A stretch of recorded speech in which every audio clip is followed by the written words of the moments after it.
Taib. Bismillahirrahmanirrahim. Assalamualaikum warahmatullahi wabarakatuh. Waalaikumsalam warahmatullahi wabarakatuh. Alhamdulillah wassalatu wassalamu ala Rasulillah wa ala alihi wa sahbihi wa man walah wa man tabi'ahum bi ihsanin ila yaumil qiyamah wa ba'du. Kita lanjutkan pelajaran kita. Sekarang kita masih ada di halaman yang ke-9. Pelajaran sebelumnya kita sudah menggunakan kata tanya mengenai kalau kita ingin mengetahui atau kita ingin mengetes sebuah benda, tentu saja bukan manusia, tidak berakal, maka kita akan menggunakan ma, ya, yang artinya adalah apa.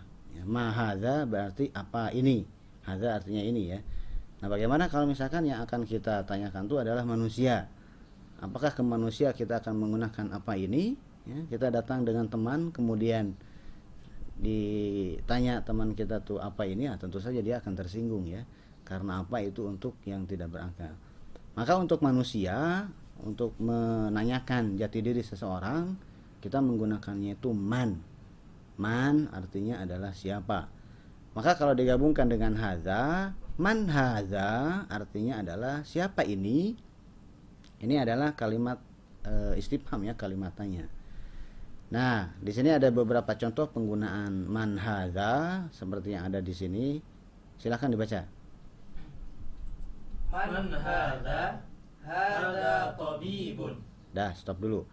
Man hadza tabibun. Nah, kalau kosakata yang baru yang ada di pelajaran ini adalah kata tabibunnya, ya. Tabibun seperti yang terlihat di gambar, ada seorang dokter menggunakan stetoskop, maka tidak ragu lagi bahwasanya tabib adalah seorang dokter. Man siapa, hadza ini, kemudian tabib adalah dokter, maka bisa diterjemahkan man hadza siapa ini, kemudian jawabannya adalah ini adalah seorang dokter. Berikutnya, Man hadza? Hadza waladun. nah, man hadza waladun, siapa ini? Ini adalah seorang anak laki-laki, karena memang gambarnya adalah anak laki-laki, ya. Berikutnya, Man hadza? Hadza talibun. nah, man hadza talibun. Di sini talib di situ adalah gambarnya adalah seorang mahasiswa, ya, walaupun mungkin seperti seorang syekh, ya, saya bawa enggak, itu maksudnya itu adalah seorang mahasiswa. Kemudian perlu saya informasikan bahwasanya di hampir semua gambar yang ada di sini itu bukan salah cetak, ya, lehernya keputus, ya, itu tuh sengaja, ya, karena memang penulis tidak mau menulis makhluk itu dengan sempurna, jadi lehernya diputus karena leher itu adalah vital, ya. Kalau lehernya lengkap berarti makhluk hidup, kena nanti ke hadis, ya, asyaduna si azaban al musawirun. Nah, jadi di sini gambarnya tidak jelas, lehernya terputus, ya. Oke, berikutnya lanjutkan. Ahadza waladun? La, hadza rajulun. Bagus. Ahadza waladun? La, hadza rajulun. Apakah ini seorang anak laki-laki? Bukan, ini adalah laki-laki yang sudah dewasa. Seorang laki-laki, ya. Sama-sama laki-laki, cuman kalau waladun masih kecil, rajulun sudah besar. Berikutnya, lanjutkan ke halaman berikutnya. Ma hadza? Hadza masjidun. Man hadza?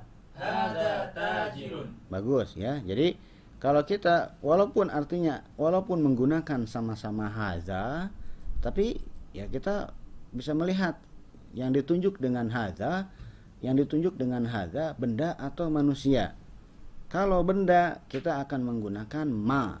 Kalau manusia kita akan menggunakan man. Seperti halnya dalam bahasa Indonesia. Dalam bahasa Indonesia kita akan mengatakan apa ini? Ketika kita melihat sebuah benda yang baru, misalkan seperti benda yang ada di hadapan kita ini, saya pasti akan mengatakan apa ini. Saya tidak akan menggunakan siapa ini, gitu, ya. Kemudian orang yang ada di depan saya, itu saya pasti akan menggunakan siapa ini. Saya tidak akan mengatakan apa ini, ya, pasti dia akan tersinggung. Bahasa Indonesia sendiri, kita sebagai orang Indonesia itu sudah nggak usah diajarin, itu tahu bagaimana penggunaan apa dan bagaimana penggunaan siapa. Nah, begitu juga dengan bahasa Arab. Mana yang menggunakan man, mana yang menggunakan ma, jangan sampai tertukar. Tertukar man dengan ma berarti tertukar berakal dan tidak berakal. Apa jadinya kalau seseorang yang berakal digunakan dengan ma, dia akan tersinggung. Gitu ya. Silakan dilanjutkan. Hada kalbun. Ahada kalbun. La hada kittun. Stop dulu. Di kalimat yang tadi ada masjidun, kosakata masjidun tadi sudah ya, ada gambarnya di situ. Kemudian di situ ada man hadza tajirun. Tajirun di situ artinya adalah pedagang. Bukan tajirun versi orang Betawi. Kalau orang Betawi tajirun tuh orang kaya ya. Nah, kalau misalkan tajirun tuh orang kaya, goniyun apa gitu ya, bingung ya. At-tajiru goniyun, orang kaya itu kaya, bingung ya. Jadi tajirun di situ maksudnya itu adalah pedagang. Kemudian kalimat berikutnya adalah hadza kalbun. Ini adalah kalbun seperti yang terlihat di gambar ya. Walaupun gambarnya kurang jelas ya. Kalbun adalah dogi ya. Kalbun adalah anjing. Nah, makanya saya kurang tahu nih. Sepertinya di dalam bahasa Indonesia kalbun justru artinya adalah hati ya. Kalbun justru artinya adalah hati, bahasa Indonesia yang resminya ya. Sebelum dikenalkan dipopulerkan oleh Agim dengan MQ-nya dengan menggunakan kolbu ya. Seperti kalau dilihat ke sastra-sastra Indonesia yang klasik, kalbu itu adalah hati. Seperti misalkan kata-katamu menusuk kalbu, gitu kan ya enggak? Artinya kata-kata kamu menusuk hati. Nah, kalau dibawa ke sini kata-kata kamu menusuk dogi. Nah, itu kan artinya jadi sangat jauh sekali. Makanya ketika Agim tahu krusialnya seperti ini, perbedaan antara kop dengan kap, beliau menulisnya itu dengan MQ kolbu ya.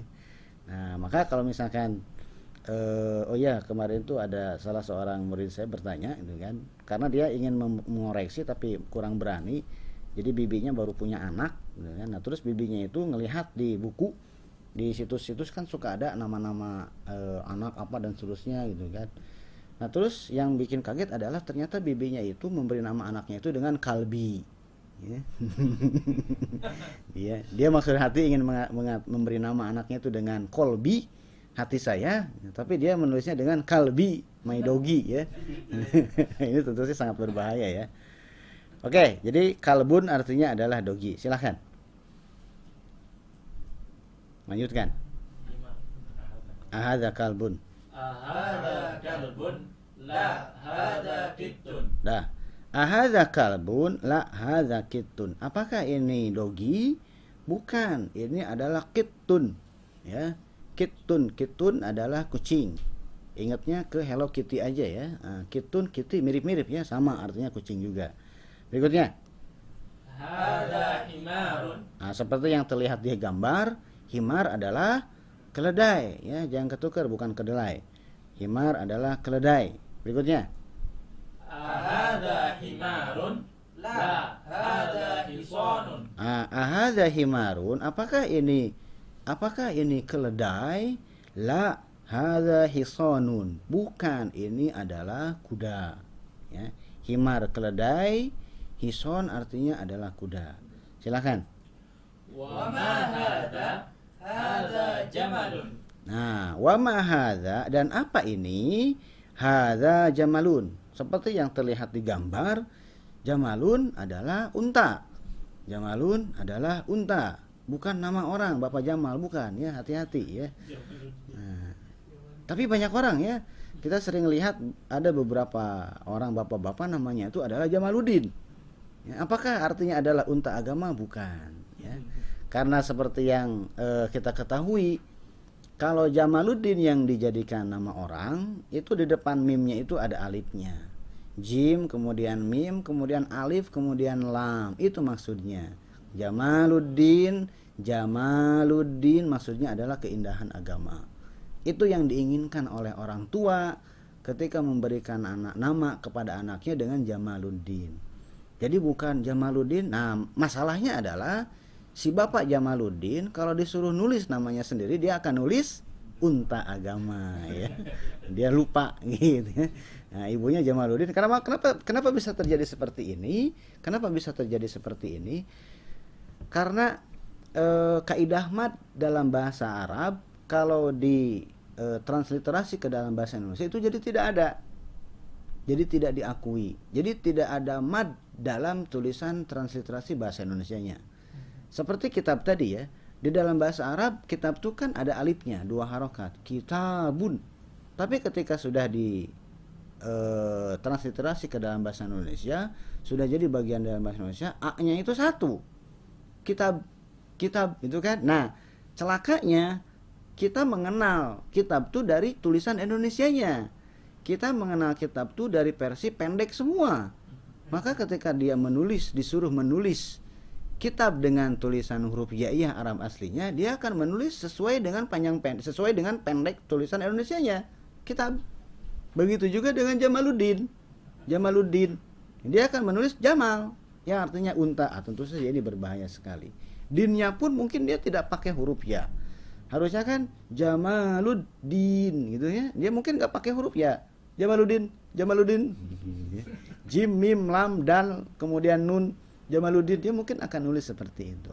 Ini yang banyak terjadi ya. Makanya kalau antum tidak mau rumit, antum beri nama anak antum tuh jangan yang bahasa Arab. Cukup Nanang, Dadang ya, itu nggak terlalu rumit ya, Asep. Gitu. Jadi nggak bakal ditanya bagaimana tulisannya. Ya, silakan dilanjutkan.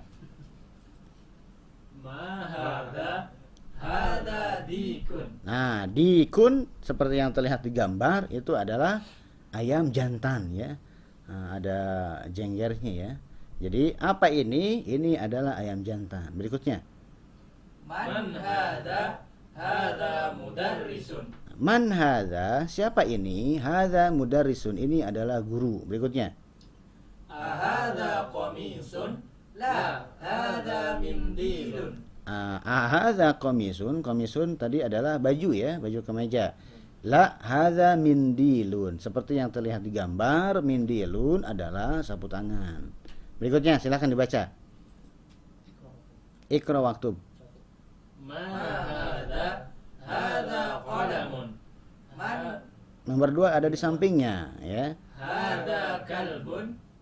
Man hadza tabibun. Hadza jamalun. Ahadza kalbun. La hadza kittun. Ahadza dikun. Na'am. Ahadza hisanun. La hadza himarun. Hadza mindilun. Ahadza waladun. Na'am. Man hadza? Hadza rajulun. Bagus ya. Di kalimat-kalimat barusan ada pertanyaan yang cuma dijawab dengan na'am saja. Kalau di yang lain la hadza kittun ya enggak.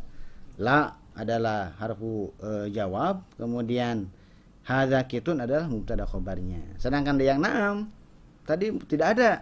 Artinya apa? Boleh mubtada khobarnya dihapus. Asalnya ahadza dikun, na'am hadza dikun. Cuman hadza dikunnya dihapus. Jadi boleh tidak menghapus mubtada dan khobar sekaligus? Ya boleh, silakan saja. Buktinya adalah ini. Berikutnya, sekarang kita masuk ke pelajaran yang kedua. Kalau tadi di pelajaran yang pertama kita dikenalkan kata tunjuk hadza yang artinya adalah ini.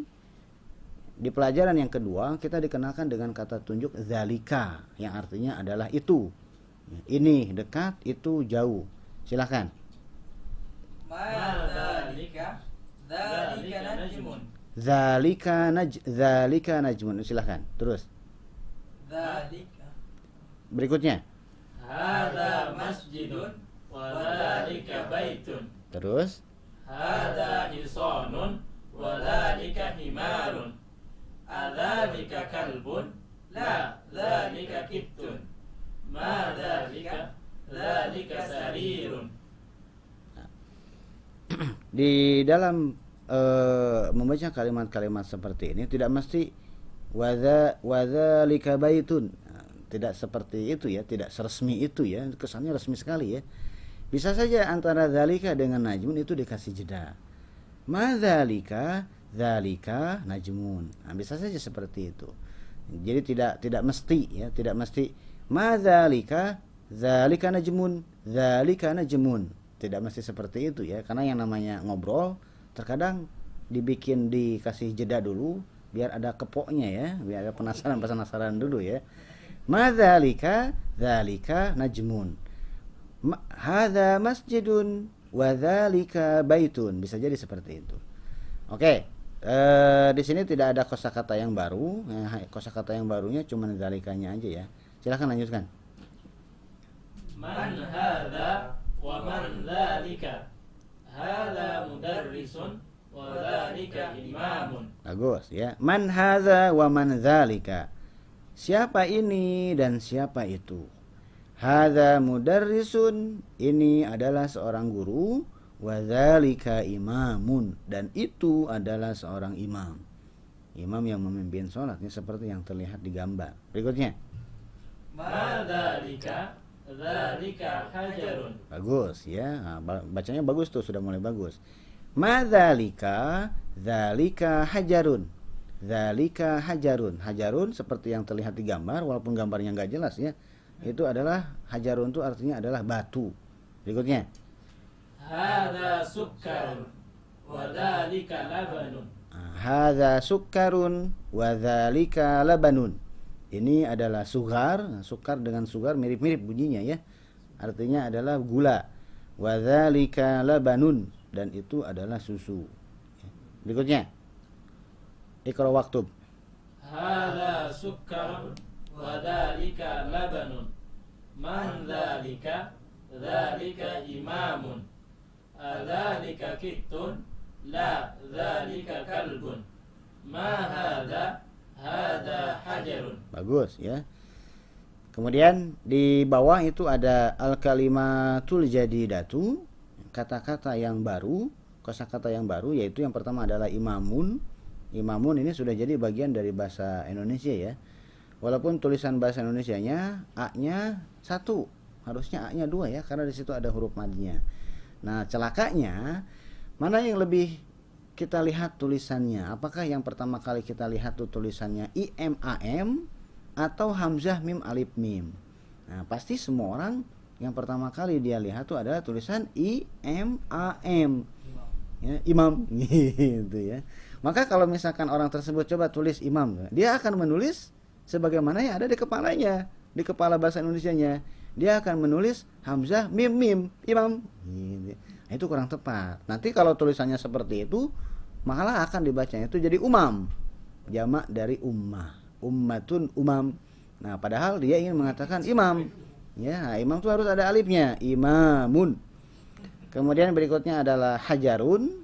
Ya, kemudian berikutnya hajarun yang artinya batu. Ingatnya ke hajar aswad aja ya, batu hitam ya. Jangan ingatnya ke hajar jahanam ya, itu lain lagi babnya ya.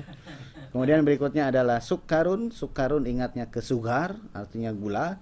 Kemudian labanun. Labanun artinya susu. Ingatnya ke orang Libanon ya, putih-putih. Gitu.